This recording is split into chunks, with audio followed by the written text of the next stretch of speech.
ஓம் சாய்ராம். நல்லது நினைப்போம், நல்லது நடக்கும். 108 நாள் ஸ்தவன மஞ்சரி பாராயணத்தில் இன்றைக்கி நம்ம 16வது நாளில் இருக்கோம். தொடர்ந்து நம்ம சாய் குடும்பத்தை சேர்ந்த பக்தர்கள் ஸ்ரீ சாய்நாத ஸ்தவன மஞ்சரி பாராயணம் செஞ்சுக்கிட்டு இருக்கோம்.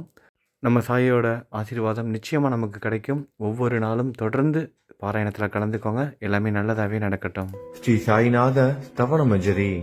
ஸ்ரீ கணேசாய நமக. எல்லாவற்றிற்கும் ஆதாரமானவனே, மயூரேச்சவரா, எல்லாவற்றிற்கும் சாட்சியாக விளங்குபவனே, கௌரியின் புதல்வனே, எண்ணங்களுக்கெல்லாம் அப்பாற்பட்டவனே, பெருத்த வயிறுடையவனே, ஸ்ரீ கணபதியே என்னை காத்தருள்வீர். நீ எல்லா பூதகணங்களுக்கும் முதல்வன், தலைவன். எனவே கணேசன் என அழைக்கப்படுகிறாய். நீ எல்லா சாஸ்திரங்களாலும் ஏற்றுக்கொள்ளப்பட்டவன். புனிதமான முகமுடைய பாலசந்திரனே, சாரதே, வாக்கின் தெய்வமே, நீ வார்த்தைகளுக்கெல்லாம் தலைவி, உலகின் உயிரோட்டத்தின் காரணகர்த்தாவே, நீ படைப்பாளிகளின் இறைவி, நீ எப்போதும் இத்தேசத்தின் அணிகலன், எங்கும் நிறைந்து இருக்கும் எல்லையில்லாத சக்தியே, உலகின் தாயே, உன்னை வணங்குகிறேன். பூரண முழுமையான பரபிரம்மே, மகான்களுக்கு பிரியமானவனே, பண்டரிநாதன் உருவில் வெளிப்பட்ட அவதாரமே, நீ அன்பு கடவுள், எல்லையற்ற கருணையுள்ளம் கொண்டவனே, பாண்டுரங்கா நரஹரி. பொம்மலாட்டக்காரன் தன் கையிலுள்ள கயிற்றால் பொம்மைகளை ஆட்டுவிப்பது போல் பிரபஞ்சம் எங்கும் நிறைந்து நின்று உலகை ஆட்டுவிக்கும் ஒரு பொம்மலாட்டக்காரன். உன் மெய்ப்பொருளை உய்த்துணர அறிவியல் ஏடுகளும் புனித நூல்களும் இன்னமும் முயன்று கொண்டுதான் இருக்கின்றன. மெத்த படித்தவர்களுக்கு நீ வெளிப்பட்டதே இல்லை. சக்கரபாணியே, அத்தகைய அறிவற்றவர்கள் வெறும் வார்த்தை ஜாலங்களிலேதான் சிக்குண்டவர்கள். மகான்கள் மட்டுமே உன்னை உணர்வார்கள். மற்றவர்கள் குழப்பமடைந்து உள்ளார்கள். உனக்கு பக்தியோடு கூடிய சாஷ்டாங்க நமஸ்காரத்தை செய்கிறேன். 5 முகங்கள் கொண்ட சந்திரனே, மனித மண்டை ஓடுகளாலான மாலை அணிந்தவனே, நீலகண்டனே, திகம்பர ஓங்கார வடிவானவனே, பசுபதியே, எல்லா நேரங்களிலும் எவருடைய உதடுகள் உன் பெயரை உச்சரிக்கிறதோ அவர்களது உலகியல் துன்பங்கள் உடனடியாக நீங்கிவிடும். ஜடாமுடியை தரித்த சிவனே, உன் நாமத்தின் சக்தி அத்தகையது. உன் பாதங்களை வணங்கி நான் சாயி புகழை கூறும் இந்த துதியை எழுதுகிறேன். இந்த அருட்பணி முழுமையடைய எனக்கு அருள்வாயாக. நீலகண்டா, ஆலகால விஷமுண்ட சிவனே. இப்போது அத்ரி மகரிஷியின் புதல்வரான தத்தாத்திரேயரையும் குலதெய்வமான இந்திரனையும் துக்காராமையும் எல்லா ஞானிகளையும் பக்தர்களையும் பணிகிறேன். சாயிநாதா, உனக்கு வெற்றி கிட்டட்டும். பாவிகளை கரைதேற்றும் கருணை உள்ளவரே, உங்கள் பாதங்களில் என் தலையை வைத்து இருத்தி வேண்டுகிறேன். உன் பாதுகாப்பை எனக்கு அருள்வாய். நீ முழுமையான பரபிரம்மம், ஆனந்தத்தின் இருப்பிடம். நீயே விஷ்ணு, மனிதர்களுள் தலை சிறந்தவர். மன்மதனை எரித்த உமையொரு பாகனும் நீயே. நீ மனித வடிவில் தோன்றிய இறைவன், அறிவு என்னும் ஆகாயத்து சூரியன். நீ கருணை கடல், நீ பிறவி பிணிக்கு ஒரு அருமருந்து. நீ ஏழைகளுக்கும் கீழ்த்தட்டு மக்களுக்கும் விரும்பியதை கொடுக்கும் சிந்தாமணிக்கல். நீ உன் பக்தர்களை பரிசுத்தப்படுத்தும் தெய்வம். உலக வாழ்க்கை என்னும் சம்சார கடலில் மூழ்குபவர்களை காப்பாற்றும் ஓடம். நீ அஞ்சுபவர்களின் புகலிடம். நீ இந்த பிரபஞ்சம் தோன்ற முதற் காரணமான பரிசுத்த பேரின்ப பேருணர்வு சைதன்யம். நீ கருணையே உருவானவன். உனது பலவிதமான வெளிப்பாடுகளில் இந்த உலகமும் ஒன்று. நீ பிறப்பற்றவன், சாவும் உன்னை தொட முடிவது இல்லை. என் நீண்ட ஆழமான சிந்தனைக்கு பின் வெளிப்பட்ட கருத்தே இது. பிறப்பு இறப்பு என்பவை அஞ்ஞானத்தால் தோன்றும் வெளிப்பாடே. மகாராஜா, நீங்கள் இறப்பும் பிறப்பும் மற்ற சுதந்திர பறவை. தண்ணீர் நீரூற்றாக தோன்றினால் அதன் ஆதாரம் அங்கு இருப்பதாக அர்த்தமா? ஏற்கனவே அங்கு அது நிரம்பி இருந்தது. பூமியின் உள்ளே இருந்தது, ஊற்றாக வெளியே வந்தது, அவ்வளவுதான். மணற்படுகையில் நீர் ஊற்றாக வெளிப்பட்டதும் அது நீரோடை என்ற பெயர் பெற்றது. அதன் சரியான பெயர் ஊற்று. தண்ணீர் இல்லாவிட்டால் அது வெறும் மணற்படுகையே. அந்த மணற்படுகையில் தண்ணீர் ஊற்றாக வந்தாலும் அல்லது வற்றி போனாலும் தண்ணீருக்கு அதனால் ஒன்றும் ஆவது இல்லை. ஏனென்றால் தண்ணீர் அந்த மணற்படுகைக்கு எந்த விதமான முக்கியத்துவமும் கொடுப்பது இல்லை. ஆனால் அறியாமையால் மணற்படுகையோ நீர் நிரம்பி இருந்தால் அது பெருமைப்பட்டு கொள்கிறது. ஆகையால் நீர் வற்றியவுடனே அது மிகவும் மனவருத்தம் அடைகிறது. இந்த மனித உடலும் ஒரு விதத்தில் அந்த மணற்படுகை போன்றதே. புனித பேரின்ப நிலையை அந்த நீரூற்றின் தூய தண்ணீருக்கு ஒப்பிடலாம். இம்மாதிரி எண்ணற்ற மணற்படுகைகளை மனித உடல்கள் இருந்த போதிலும் அவற்றில் உள்ள நீர் பேருணர்வு எனப்படும் சைதன்யம் மட்டும் மாறுபடுவதே இல்லை. கருணை உள்ளவரே, நான் உங்களை ஆதியும் அந்தமும் இல்லாதவன் பிறப்பற்றவர் என கூறுவேன். அறியாமை என்னும் மலையை உடைக்க உதவும் இந்திரனின் கையில் இருக்கும் வஜ்ர ஆயுதம். இதுவரை இந்த பூமியில் எத்தனையோ எண்ணற்ற உயிரினங்கள் தோன்றி உள்ளன, இப்போதும் தோன்றிக் கொண்டுதான் இருக்கின்றன.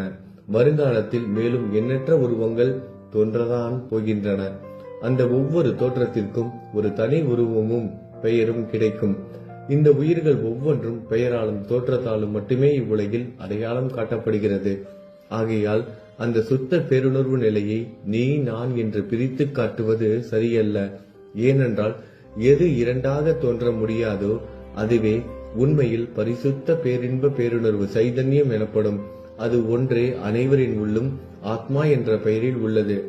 மேலும் உண்மையை சொல்வதானால் அந்த ஒரே ஒரு சுத்த பேரின்ப பேருணர்வு நிலைதான் உலகம் முழுவதும் வியாபித்து இருக்கிறது. அப்படி இருக்கையில் நீ நான் என்ற வேற்றுமைகள் எவ்வாறு இருக்க முடியும்? நீருண்ட மேகத்தில் உள்ள நீரின் தன்மை உலகெங்கிலும் ஒன்றே. ஆனால் அது பூமியை அடைந்ததும் வெவ்வேறு தோற்றங்களை நதி, ஏரி, ஊற்று ஏற்கின்றன. கோதாவரி மணற்படுகையில் விழும் நீர் கோதாவரி நதி என்றழைக்கப்படும். அதே சமயம் கிணறு ஒன்றில் விழும் நீருக்கு அந்த சிறப்பு தகுதி கிடைப்பது இல்லை. கோதாவரி நதி மிகவும் புனிதமானது. நீங்கள் அதில் உள்ள நீரை போன்றவர். நாங்கள் குளம், குட்டை, சகதியில் உள்ள நீர் போன்றவர்கள். நம் இருவருக்கும் இடையே உள்ள வித்தியாசம் இதுதான். உங்கள் வாழ்வின் குறிக்கோளை அடைவதற்கு நாங்கள் உங்களிடம் வர வேண்டும். கூப்பிய கரங்களுடன் சரணடைய வேண்டும். ஏனென்றால் நீங்கள் ஒருவரை புனிதத்தின் உறைவிடம்.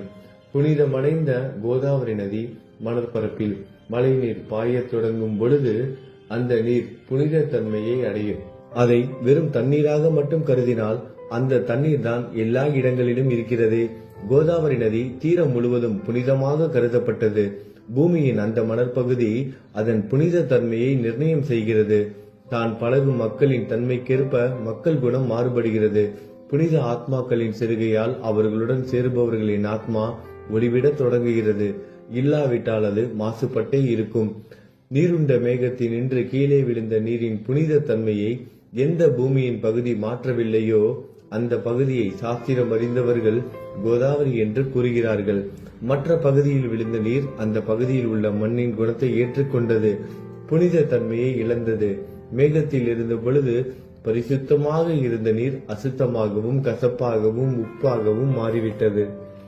6 வித உட்பகைகளை அகற்றி காமம், கோபம், பேராசை, வெறுப்பு, அகங்காரம், பொறாமை புனித உடலெடுத்து வந்த குருதேவா தங்களை புனித மகான் என்று அழைப்பதே சாலப் பொருந்தும். ஆகவே நீங்களே புனித கோதாவரி. நீங்கள் புடம் போடப்பட்டதாலேயேதான் நான் உங்களை புனித கோதாவரியாக உருவகம் செய்கிறேன். இயங்கும் அத்தனை படைப்புகளிலும் நீங்கள் சிறப்புற முதன்மை பெறுகிறீர்கள். பிரம்மா உயிர்களை படைக்க ஆரம்பித்ததிலிருந்தே உலகம் தோன்றியது முதல் கோதாவரி நதி இருக்கிறது. நீர் நிறைந்து பாயும் அந்த நதியில் இன்று வரை தண்ணீர் வற்றியதே இல்லை. ராவணனின் எதிரியான ராமர் கோதாவரி நதியின் கரைக்கு வந்தபோது ஓடிக்கொண்டிருந்த தண்ணீர் இன்று வரை அதே இடத்தில் எப்படி இருக்க முடியும் என்று சற்றே யோசித்து பாருங்கள். கோதாவரி நதியின் மணற்படுக்கை மட்டும் அதேதான். தண்ணீர் கடலை சென்றடைந்து விட்டது. ஆனால் அந்த கோதாவரி நீர்ப்படுகையுடன் புனிதத்தன்மை மட்டும் என்றுமே மாறாமல் இன்று வரை அப்படியே உள்ளது. ஒவ்வொரு வருடமும் பழைய நீர் வெளியேறி புதிய நீர் அதற்குள் பாய்கிறது. உங்களுக்கு தெரிந்த வாழ்க்கை நீதிதான் அது. ஒரு நூற்றாண்டை ஒரு ஆண்டாக கணக்கிட்டால் அந்த நூற்றாண்டில் தோன்றிய முனிவர்கள் பாயும் நீரை போன்றவர்கள். அவர்களில் மிகப்பெரிய மகான்கள் அந்த நீரில் தோன்றும் அலைகள் போன்றவர்கள். இந்த புனித கோதாவரி நதியில் முந்தைய நூற்றாண்டுகளில் சனாதர், சனதர், சனந்தனர் போன்ற மகான்கள் வெள்ளமாக தோன்றினார்கள். பிறகு நாரதர், தும்ரு, துருவன், பிரகலாதன், மகாபலி சக்கரவர்த்தி, சபரி, அங்கதன், வாயுகுமாரனான அனுமான், விதுரர், கோபர்களும் கோபியர்களும் வெள்ளமாக தோன்றினர். இவ்வாறு இன்று வரை கடந்த நூற்றாண்டுகள் ஒவ்வொன்றிலும் ஒன்றன் பின் ஒன்றாக மகான்களாகிய வெள்ளம் தோன்றியது. அவற்றை எல்லாம் என்னால் ஞாபகப்படுத்தி கூற முடியவில்லை. சாய்நாதா, இந்த நூற்றாண்டில் 19ஆம் நூற்றாண்டு புனித கோதாவரி நதியில் சந்தேகத்திற்கு இடமில்லாமல் நீங்கள் வெள்ளமாக பாய்ந்தீர்கள். எனவே உமது தெய்வீகமான பாதங்களை வணங்குகிறேன் மகாராஜா. நான் செய்யும் தவறுகளை உங்கள் கவனத்தில் வைத்துக் கொள்ள வேண்டாம் என மன்றாடி கேட்டுக்கொள்கிறேன். நான் ஒரு எளியவன், அறியாதவன், தீய குணங்கள் கொண்ட மிகப்பெரிய பாவி. என்னை புறம் தள்ளி விடாதீர்கள், கைவிட்டு விடாதீர்கள். மட்டமான உலோகத்தையும் தங்கமாக மாற்றும் சக்தி கொண்ட ரசவாதக்கல் இரும்பினுடைய இயற்கையான தன்மைகளை பொருட்படுத்துவது இல்லை. கோதாவரி நதி தன்னுள் கலக்கும் சிறு ஓடைகளை திருப்பி அனுப்புவது இல்லை. அநேக தீய குணங்களை என்னுள் கொண்டவன் நான். உங்களது கருணை மிகுந்த பார்வையால் அவற்றை சடுதியில் அழித்து விடுங்கள். இது மட்டும்தான் உங்கள் அடிமையான தாஸ்கனுவின் வேண்டுகோள். ரசவாத கல்லின் தொடர்பு ஏற்பட்டும் இரும்பின் இயற்கை தன்மைகள் அளிக்கப்படாவிட்டால் குருதேவா, அது ரசவாத கல்லின் பெருமைக்கு இழுக்கு அல்லவா? என்னை பாவியாகவே இருக்கும்படி விட்டு விடாதீர்கள். தங்களை குறைவாக மதிப்பிட்டுக் கொள்ளாதீர்கள். நீங்கள் ரசவாத கல், நான் இரும்பு. எனக்கு ஏற்படும் இழிவுகள் தங்களுக்கு ஏற்படும் இழிவுகள் அல்லவா? ஒரு குழந்தை தவறு செய்து கொண்டேதான் இருக்கிறது. ஆனால் அதற்காக தாயார் கோபமடைவது இல்லை. இதை தாங்கள் நினைவில் வைத்துக் கொண்டு எனக்கு உங்கள் அருள் ஆசிகளை தாருங்கள். சத்குரு சாயிநாதா, நீங்கள் எனது கற்பக விருட்சம், சம்சார கடலை கடக்க உதவும் கப்பல். சந்தேகத்திற்கு இடமின்றி நீங்கள் ஒருவர் மட்டுமே என்னை கடை தேற்ற முடியும். நீங்கள் எனக்கு காமதேனுவாகிய பசு. நீங்கள் சிந்தாமணிக்கல், ஞானவானில் சூரியன் தாங்கள். நீங்கள் நற்பண்புகளின் சுரங்கம், சொர்க்கத்திற்கு ஏறி செல்ல உதவும் ஏணி நீங்கள். புனித செயல்களின் நிறைகள் நிறைய கொண்டவரை, பரிசுத்தமானவரை, சாந்தி மற்றும் பேரின்பத்தின் மொத்த உருவமே, இரண்டாக இல்லாதவரை, வேறுபாடு இல்லாதவரை, அறிவு கடவுளே, குறைகளற்ற முழுமையான அறிவாக உருவெடுத்தவரே, மனிதர்களில் உன்னதமானவரே, சாந்தி மற்றும் மன்னிப்பதின் உறைவிடமே, பக்தர்களின் அடைக்கலமே, என்னை ஆசீர்வதியுங்கள், என்னை ஆசீர்வதியுங்கள். சத்குரு மச்சீந்திரநாதர். கலியுகம் ஆரம்பித்தவுடன் மகாவிஷ்ணுவால் உலகம் உய்ய அனுப்பப்பட்ட 9 நாதர்களில் ஒருவர் நீயே. சிவன் நெற்றிக்கண்ணை திறந்தவுடன் அந்த அக்னியில் தோன்றிய மகாத்மா ஜாலந்தரும் நீயே. நீங்கள் மகாராஷ்டிராவில் தோன்றி பக்தி மார்க்கத்தை பரப்பிய ஞானிகள் நிவர்த்திநாதர், ஞானேஸ்வரர், கபீர்தாசர், ஷேக் முகமது, ஏகநாதர். நீங்கள் போதவா, தத்தகுருவின் குரு நீங்களே. பண்டரிநாதரின் அடியவர் சாவதா மாலி. நீங்கள் உண்மையில் ஆஞ்சநேயரின் மறு அவதாரம் ராமதாசர். நீங்கள் மகாராஷ்டிர ஞானி பாண்டுரங்கன் மீது அபகங்கள் என்னும் கீர்த்தனை நிறைய இயற்றிய துகாராம். சாயிநாதா, நீங்கள் முஸ்லிம் ஞானி ராம பக்தர். நீங்கள் தத்தாத்திரேயரின் மறு அவதாரம் மாணிக் பிரபு. உங்களது இன்றைய அவதாரம் தோற்றம் மற்றும் உங்களுடைய எண்ணற்ற தன்மைகளை புரிந்து கொள்ள உண்மையில் கடினமாக இருக்கிறது. உங்களது ஜாதி குலம் பற்றிய எதையும் நீங்கள் எவருக்கும் வெளிப்படுத்தியது இல்லை. சிலர் உங்களை முஸ்லீம் என்கிறார்கள், சிலர் உங்களை பிராமணர் என்கிறார்கள். கிருஷ்ணரை போன்று எண்ணற்ற தெய்வீக லீலைகளை செய்வதெல்லாம் உங்களுக்கு ஒரு விளையாட்டு. ஸ்ரீ கிருஷ்ண பரமாத்மாவை பார்த்து உயிர்த்துணர்ந்த பல்வேறு மக்கள் பலவிதமான பெயர்களிட்டு அவரை அழைத்தனர். சிலர் அவரை யது குலத்தின் அணிகலன் என்றார்கள். சிலர் அவரை மாடுகள் மேய்க்கும் இடையன் என்றனர். யசோதை அவரை பச்சிலம் குழந்தை என்றாள். கிருஷ்ணனின் மாமனாகிய கம்சன் அவரை மகா காலன், உயிரை குடிக்கும் யமன் என்றான். அர்ஜுனன் அவரை எங்கும் நீக்கமர நிறைந்துள்ளவர் என்றான். அவ்வாறே குருநாதா, ஒவ்வொரு மனிதனின் மனநிலைக்கு ஏற்ப, அவரவர் எண்ணங்களுக்கு ஏற்ப உங்களுக்கு பெயர்களை சூட்டினார்கள்.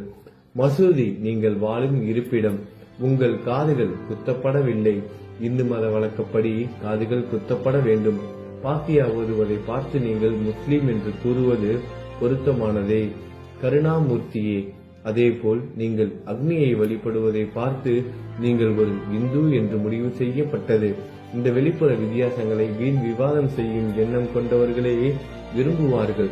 உண்மையான ஞானத்தில் ஆர்வம் கொண்டவர்கள் இந்த வெளிப்புற வேறுபாடுகளுக்கு முக்கியத்துவம் தரமாட்டார்கள். நீங்கள் பிரம்மத்தின் நிலையில் இருக்கிறீர்கள். ஜாதி குலம் போன்றவை உங்களுக்கு முக்கியமில்லை. நீங்கள் எல்லோருக்கும் மேலான உயர்ந்த குருவாகவும் இந்த பிரபஞ்சத்தை படைத்தவராகவும் இருக்கிறீர்கள். முஸ்லிம் இந்துக்களுக்கிடையே பகைமை உணர்வு ஏற்பட்டதால் அவர்களுக்கிடையே இணக்கமான உறவையும் ஒற்றுமையையும் ஏற்படுத்துவதற்காகவே நீங்கள் மசூதியில் அமர்ந்து அக்னி வழிபாட்டை நடத்தி உங்கள் லீலைகளை பக்தர்களுக்கு காட்டினீர்கள். நீங்கள் ஜாதி மதங்களுக்கு அப்பாற்பட்டவர். நீங்கள் பிரம்மமே, உண்மையில் அதுவே நீங்கள் உண்மையில் எண்ணங்களுக்கும் அப்பாற்பட்டவர். உங்களை பற்றிய வாத பிரதிவாதங்கள், ஊகங்கள், ஆதாரம் இல்லாத கருத்துக்கள் நடமாடும் இடத்தில் என் வார்த்தைகளுக்கு முக்கியத்துவம் எப்படி கிடைக்கும்? ஆனால் உங்களை பார்க்கும் பொழுது என்னால் மௌனமாக இருக்க முடியவில்லை. வார்த்தைகளால் போற்றுதலே உலக வழக்கில் உள்ள ஒரே வழக்கம். ஆகையினால் உங்கள் அருளாசியுடன் வார்த்தைகளால் எப்படியெல்லாம் போற்ற முடியுமோ அவ்வண்ணமே போற்றி புகழ்கிறேன். கடவுளின் நிலையை விட மகான்களின் நிலை வேறுபட்டு மிக உயர்ந்ததாகவும் இருக்கும். மகான்களின் அருகில் நான், எனது போன்ற எண்ணங்களுக்கு இடமே இல்லை. கடவுளை வெறுத்ததால் இரணியகசிபுவும் ராவணனும் கொல்லப்பட்டனர். மகான்கள் கைகளால் இத்தகைய துர்சம்பவங்கள் ஏற்பட்டதே இல்லை. அரசன் கோபிசந்தன் முனிவர் ஜாலந்தரை சாணக்குவியலுக்குள் புதைத்தான். ஆனால் அந்த நிலையிலும் அரசரின் அந்த செயலுக்காக அந்த முனிவர் வருத்தப்படவே இல்லை. அரசனின் அந்த செயலுக்கு நேர்மாறாக அந்த அரசனை சம்சார சூழலில் இருந்து விடுவித்து அவனை முக்தியடைய செய்தார். மகான்களின் சக்தி இப்படிப்பட்டதே. அவற்றை விவரித்து கூற முடியாது. மகான்கள் சூரியனை போன்றவர்கள். அவர்கள் கருணை ஒளிவிட்டு பிரகாசிக்க கூடியது. மகான்கள் சந்திரனை போல் இதயத்திற்கு ஆறுதல் கொடுப்பவர்கள். சந்திரனின் மேன்மையான ஒளிக்கதிர்கள் போல் அவர்களது அருள் ஒளி வீசும். மகான்கள் இதமளிக்கும் கஸ்தூரி போன்றவர்கள். அவர்கள் அருள் அதன் நறுமணம் போன்றது. மகான்கள் சாறு நிரம்பிய கரும்பு போன்றவர்கள். அவர்களின் அருள் அந்த கரும்பு சாற்றினை போல் இனிப்பானது. நிச்சயமாக மகான்கள் நல்லவர்களிடமும் தீயவர்களிடமும் ஒரே விதமாக நடந்து கொள்கின்றனர். அதற்கும் மேலாக பாவிகளிடம் அவர்கள் காட்டும் அன்பு அளவிட முடியாதது. கோதாவரி நதியில் அழுக்கடைந்த துணிகளை சுத்தம் செய்யப்பட வேண்டி வருகின்றன. சுத்தமான துணிகள் கோதாவரி நதியில் நின்று வெகு தூரத்தில் பெட்டியிலேயே தங்கிவிடுகின்றன. பெட்டியில் வைக்கப்பட்டிருந்த அந்த துணியும் ஒரே ஒரு முறை கோதாவரி மணற்படுகைக்கு நன்றாக துவைப்பதற்காக வந்ததுதான். இந்த ஊமையில் பெட்டிதான் வைகுண்டம், நீங்களே கோதாவரி. கோதாவரி நதிக்கரையே நம்பிக்கை. எல்லா உயிரினங்களும் துணிகள். 6 விதமான மன விகாரங்களே அவற்றை பற்றியுள்ள அழுக்கு. அவை காமம், கோபம், கஞ்சத்தனம், மதம், பொறாமை, மோகம் என்பவையே. தங்கள் பாதார விந்தங்களை வணங்குவதை கோதாவரியில் செய்யப்படும் புனித குளியல் எல்லா பாவங்களையும் மன அழுக்குகள் போக்கி சமத்தரே எங்களை சுத்தப்படுத்தும். சம்சார வாழ்க்கையில் உழலும் மக்களாகிய நாங்கள் மேலும் மேலும் பாவம் செய்கிறவர்களாக இருக்கிறோம். எனவே மகான்களின் தரிசனம் பெறுவதற்கு நாங்கள் தகுதியுடையவர்கள் ஆகிறோம். கோதாவரி நதியில் தண்ணீர் நிரம்பி உள்ளது. படித்துறையில் துவைப்பதற்காக துணிகள் வருகின்றன. அவை துவைக்கப்பட்டு சுத்தப்படுத்தப்படாவிட்டால் அது கோதாவரி நதிக்கல்லவா இழுக்கை தேடி தரும். நீங்கள் அடர்ந்த இலைகளுடன் கூடிய நிழலையும் குளிர்ச்சியையும் தரும் மரம். உண்மையில் நாங்கள் வழிபோக்கர்கள். எங்களை 3 வித துக்கங்கள், இயற்கை இடர்பாடுகளால் வரும் துன்பங்கள், நமது உடலுக்கு வரும் நோய் நொடிகள், அஞ்ஞானத்தால் நிரம்பிவிடும் பாவ மூட்டை எனப்படுவையில் சுட்டரிக்கின்றன. கருணாமூர்த்தியே, அந்த சுட்டரிக்கும் 3 வித தாபங்களின் வெப்பத்திலிருந்து எங்களை காப்பாற்றும். தங்கள் அன்பு மிகுந்த கருணை என்னும் குளிர் நிழல் இந்த சம்சாரம் என்னும் வாழ்க்கை கடலை கடக்க உதவும் தன்மை கொண்டது. மரத்தின் அடியில் அமர்ந்தும் ஒருவன் சூரியனின் சுட்டரிக்கும் வெப்பத்தை உணர்ந்தால் அந்த மரத்தை நிழல் தரும் மரம் என்று கூற முடியுமா? பாருங்கள், உங்கள் அருளின்றி இந்த உலகில் நல்லது என்பது ஏற்படுவது இல்லை. எனவே தர்மத்தை நிலைநிறுத்துவதற்காக சேஷசாயி பாம்பு படுக்கையில் இருப்பவனே அர்ஜுனனுக்கு நண்பனாக, வழிகாட்டியாக மற்றும் ஆன்மீகவாதியாக மாறினார். சுக்ரீவனின் அன்பினாலேயே விபீடனன் அரசன் ராமனின் நட்பை பெற்றான். ஸ்ரீ ஹரியும் மகான்கள் மூலமாகத்தான் பெருமை பெற்றார். பிரம்மம் உருவமற்றது. எனவே வேதங்களால் அதை வர்ணிக்க முடியவில்லை. பூமியில் அதை மனித உருவில் தோன்ற வைத்து மகான்கள் அதன் உருவமற்ற தன்மையை மாற்றினர். தாமாஜி என்ற பக்தருக்காக பாண்டுரங்கனை ஒரு தாழ்த்தப்பட்ட குலத்தில் பிறக்க வைத்தார். சோகமேளா என்ற பக்தருக்காக உலகின் தெய்வமாகிய இறைவனை இறந்த எருமைகளின் உயிரற்ற உடல்களை எடுக்க வைத்தார். மகான்களின் பெருமையை உணர்ந்த இறைவன் தண்ணீர் சுமந்து உழைத்தார். உண்மையில் மகான்கள் எல்லாவற்றையும் தாங்கும் சக்தியும் சச்சிதானந்த பிரபுவுமாகிய இறைவனின் எஜமானர்களே. இதற்கு மேலும் சொல்வதற்கு ஏதும் இல்லை. நீங்களே என் தாயும் தந்தையும். ஷீரடி கிராமத்தில் வசிக்கும் சத்குரு சாயிநாதா பாபா, உங்கள் லீலைகளை எவர் ஒருவராலும் உண்மையிலேயே முழுமையாக புரிந்து கொள்ள முடியாது என்கிற போது சாதாரண மனிதனாகிய நான் எவ்வாறு அவற்றை விளக்க முடியும் என்று கூறுங்கள். எல்லா உயிரினங்களையும் காப்பாற்ற நீங்கள் ஷீரடிக்கு வந்திருக்கிறீர்கள். மண் அகல் விளக்குகளில் வெறும் தண்ணீரை ஊற்றி அவற்றை எரிய வைத்தீர்கள். மிக குறுகிய மரப்பலகையை கொஞ்சம் ஊஞ்சல் படுக்கையாக்கி உங்கள் யோக சக்தியை உங்கள் பக்தர்களுக்கு காட்டினீர்கள். அநேக பெண்களின் மலட்டுத்தன்மையை முழுவதுமாக நீக்கினீர்கள். உதியின் மூலம் அநேக பேரின் வியாதிகளை குணமடைய செய்தீர்கள். இவ்வுலக சம்பந்தமான துன்பங்களை நீக்குவது உங்களுக்கு ஒரு பொருட்டே அல்ல. யானை ஒன்று எறும்பை சுமையாக கருதுமா? குருராயா, இப்பொழுது இந்த எளியவன் பால் கருணை காட்டுங்கள். உங்கள் பாதங்களில் சரணடைந்து விட்டேன். என்னை திருப்பி அனுப்பி புறம் தள்ளி விடாதீர்கள். மகாராஜ், நீங்கள் அரசர்களுக்கெல்லாம் அரசன். நீங்கள் குபேரனை விட செல்வம் அடைந்தவர். நிச்சயமாக தன்னிகரற்ற வைத்தியர். உங்களை விட மேலானவர் எவரும் இல்லை. மற்ற கடவுள்களை வணங்குவதற்கு தனித்தனியாக பூஜை பொருட்களும் வழிபாட்டு முறைகளும் உள்ளன. ஆனால் உங்களை வணங்குவதற்கு தகுதியான பொருட்களே இந்த உலகில் இல்லை. சூரியனின் ராஜ்யத்தில் தீபாவளி பண்டிகையை கொண்டாடுவது என்றால் எவ்விதமான பொருட்களை கொண்டு அதை கொண்டாடுவோம்? சமுத்திரத்தின் தாகத்தை தணிக்க பூமியில் போதுமான தண்ணீர் கிடைக்காது. நெருப்பை சூடாக்குவதற்கு எங்கிருந்து அக்னியை கொண்டு வருவது? ஸ்ரீ சமர்த்த குருராயா, பூஜை செய்ய உதவும் பொருட்கள் யாவற்றிலும் இருப்பது உன் ஆத்மாவே. ஆரம்பம் முதலே அவை உன் ஒரு பகுதியே. மேலே கூறப்பட்டவை எல்லாம் தத்துவார்த்த ரீதியில் கூறப்பட்டவையே. எனக்கேற்பட்ட அடிப்படையில் கூறப்பட்டவை அல்ல. அனுபவங்கள் இன்றி கூறப்படும் வார்த்தை ஜாலங்கள் வீணே. சம்பிரதாய சடங்குகளின்படி உங்களுக்கு பூஜை செய்ய வேண்டும் என்றால் அதனை செய்வதற்கு தேவையான பூஜை சாமான்கள் என்னிடத்தில் இல்லை என் குருநாதா. கருணையுடையவரை, அடிக்கடி என் கற்பனை திறனின் அடிப்படையில் உங்களுக்கு நான் வழிபாடு செய்கிறேன். அந்த வழிபாட்டை இந்த அடிமையிடமிருந்து ஏற்றுக்கொள்ளுங்கள். இப்போது என் அன்பு கண்ணீரால் உங்கள் கால்களை கழுவுகிறேன். உண்மையான பக்தி என்னும் சந்தனத்தை அரைத்து சாந்தாக்கி உமக்கு இடுகிறேன். அழகிய வார்த்தைகளால் எழுதப்பட்ட இந்த துதி என்னும் கம்னியை உமக்கு அணிவிக்கிறேன். இந்த புகழ் மாலையை உங்கள் கழுத்தை சுற்றி அணிவிக்கிறேன். என் கெட்ட குணங்களை தூபமாக்கி உமக்கு முன் எரிய விடுகிறேன். தீய குணங்களின் கூட்டு பொருளே ஆனாலும் அது எரியும் போது அதிலிருந்து தீய வாசனை எழுவது இல்லை. சத்குருவுக்கு முன்பு இல்லாமல் வேறு எங்காவது இந்த தூபம் எரிய விடப்பட்டால் அங்கெல்லாம் அந்த தூபத்தின் நிலை கீழே கொடுத்த மாதிரி ஆகும். அதாவது சாம்பிராணியை நெருப்பில் போட்டவுடன் அது பொசுங்கி அதில் உள்ள நல்ல மனம் என்ற நற்குணம் அதை விட்டு மறைந்து போகிறது.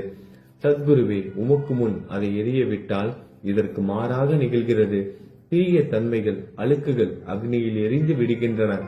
உலகம் பார்த்து சந்தோஷப்படும் வகையில் அதன் நற்குணம் அதிலேயே தங்கிவிடும்.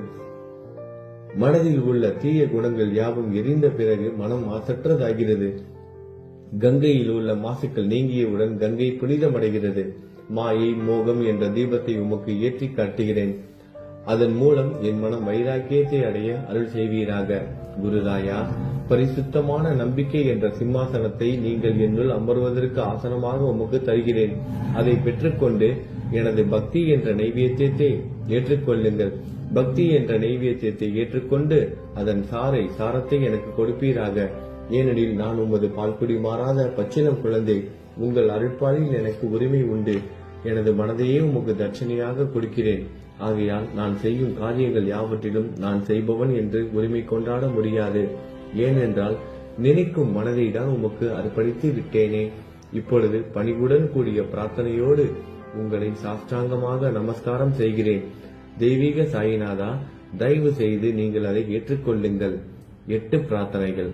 சாயிநாதா, சாந்தமான மனமுடையவரே, அறிவின் சிகரமே, அன்புள்ளம் கொண்டவரே, கருணை கடலே, உண்மையின் உறைவிடமே, மாயை என்னும் இருளை அகற்றுபவரே, ஜாதி மதங்களுக்கு அப்பாற்பட்ட துறவியே, எங்களின் புரிந்து கொள்ளும் திறமைக்கும் அப்பாற்பட்டவரே, அன்பின் இருப்பிடமே, ஷீரடி நாதா, என்னை காப்பாற்றும்.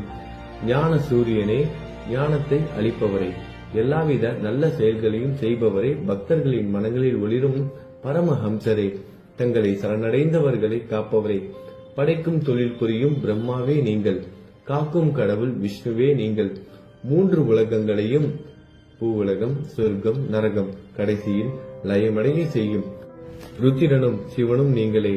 நீங்கள் இல்லாத இடமே இந்த பூமியில் ஏது? எல்லாம் அறிந்த இறைவன் நீங்கள்.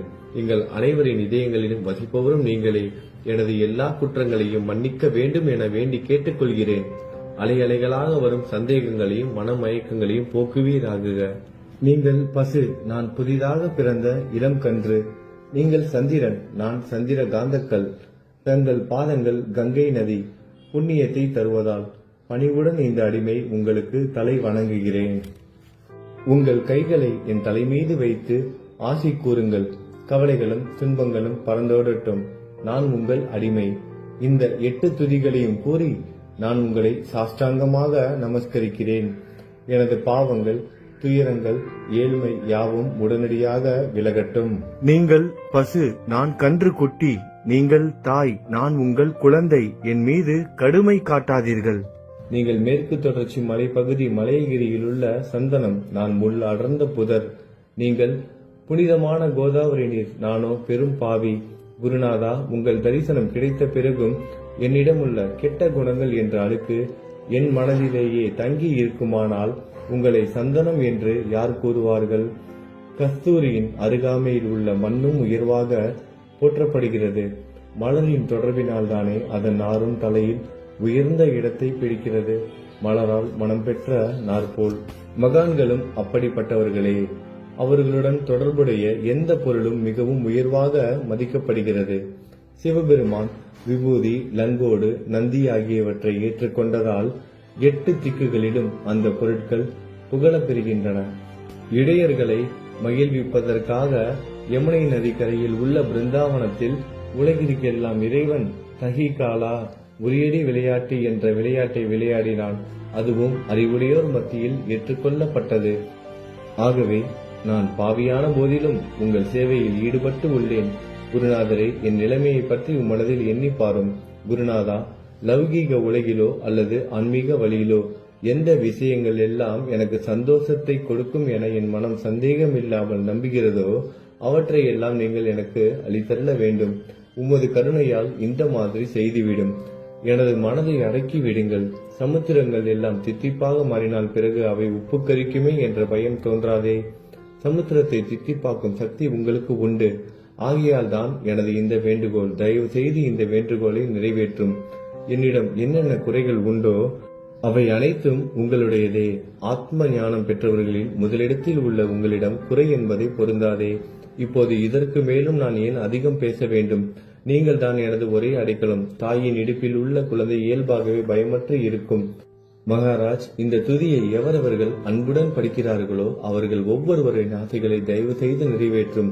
இந்த துதியை படிப்பவர்களின் 3 வித தாபங்களையும், இயற்கை இடர்பாடுகளில் வரும் துன்பங்கள், நமது உடலுக்கு வரும் நோய் நொடிகள், அஞ்ஞானத்தால் நிரம்பிவிடும் பாவம் மூட்டை 1 ஆண்டிற்குள் விலகிவிடும் என்பதை இந்த துதிக்கு உங்களது ஆசையாக என்றென்றும் நிரந்தரமாக இருக்கட்டும். குளித்து முடித்துவிட்டு மனதில் முழுமையான நம்பிக்கையுடன் தொடர்ந்து இந்த துதியை பாராயணம் செய்ய வேண்டும். அப்படி முடியாவிட்டால் வாரம் வாரம் வியாழன் தோறும் சத்குருவை வணங்கி அவர் ஒருவை தியானம் செய்து கொண்டு இந்த துதியை பாராயணம் செய்யுங்கள். இதுவும் கூட முடியாவிட்டால் மாதம் மாதம் வரும் 2 ஏகாதசி தினங்களில் இந்த துதியை பாராயணம் செய்யுங்கள். இது ஏற்படுத்தும் விளைவுகளை பார்த்து அதிசயப்படுவீர்கள். குருமூர்த்தியான சாயிநாதர் இந்த துதியை பாராயணம் செய்பவர்களுக்கு இவ்வுலகியல் ஆசைகளை முழுமையாக உடனடியாக நிறைவேற்றுவார். இந்த துதியை திரும்ப திரும்ப பாராயணம் செய்வதால் முட்டாள்கள் கூர்மையான புத்தியை அடைவார்கள். யாராவது வாழ்நாளாவது குறைவானதாக இருப்பின் இந்த துதியை அவர்கள் படிப்பதால் 100 ஆண்டு காலம் வாழ்வார்கள். இந்த துதியை தொடர்ந்து பாராயணம் செய்து வந்தால், செல்வம் குறைவாக இருந்தால், ஏழையாக இருந்தால், செல்வத்தின் அதிபதி குபேரன் அவர்கள் வீட்டிற்கு வந்து தங்கி அவர்களுக்கு ஏவல் புரிவான். இது சத்தியம், இது சத்தியம், இது சத்தியம் என 3 முறை கூறுகிறேன். குழந்தை செல்வம் இல்லாதவர்கள் இந்த துதியை தொடர்ந்து படித்து வந்தால் குழந்தை செல்வம் பெறுவர். இந்த துதியை படிப்பவர்களின் வியாதிகள் எல்லா பக்கங்களிலும் பறந்தோடிவிடும். வியாதியை நின்று குணம் கிடைக்கும். இந்த துதியை திரும்ப திரும்ப படிப்பதால் பயம் மற்றும் கவலை மறைந்து போகும். மதிப்பும் மரியாதையும் கிடைக்கும். அழிவற்ற பிரம்மத்தை உணர்வார்கள். பிரம்ம ஞானம் கிட்டும். அறிவுடையோரே, இந்த துதியின் மீது உங்கள் இதயங்களில் முழுமையான நம்பிக்கை வையுங்கள். சந்தேகங்கள், நம்பிக்கையின்மை, தவறான எண்ணங்கள் ஆகியவற்றிற்கு கொஞ்சம் கூட மனதில் இடம் கொடுக்காதீர்கள். சீரடிக்கு புனித பயணம் மேற்கொள்ளுங்கள். பாபாவின் தாமரை பாதங்களை மனதில் நிறுத்துங்கள். அவர் அனாதைகளின் உறவினர், பக்தர்களின் விருப்பங்களை நிறைவேற்றும் கற்பகத்தரு.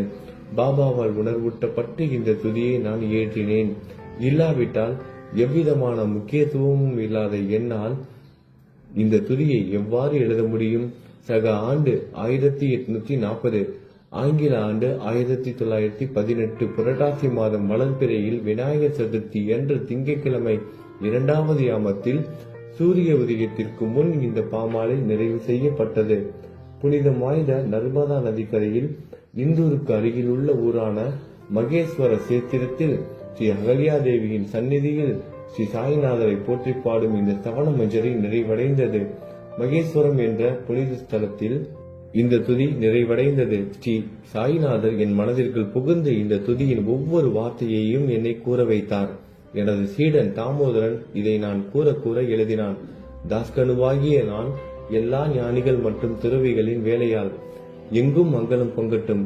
ஸ்ரீ சாய்நாதரை போற்றி பணிவுடன் எழுதப்பட்ட இந்த ஸ்ரீ சாய்நாத தவணமஞ்சரி என்ற துதி பாராயணம் செய்பவர்கள் சம்சார கடலை கடக்க உதவட்டும். இது ஸ்ரீ பாண்டுரங்கனுக்கு தாஷ்கனுவின் நம்பிக்கை மற்றும் பணிவோடும் கூடிய பிரார்த்தனை. ஓம் சாய்ராம். நல்லதே நடக்கட்டும். ஓம் சாய்ராம். மங்களம் சுபமங்கலம்.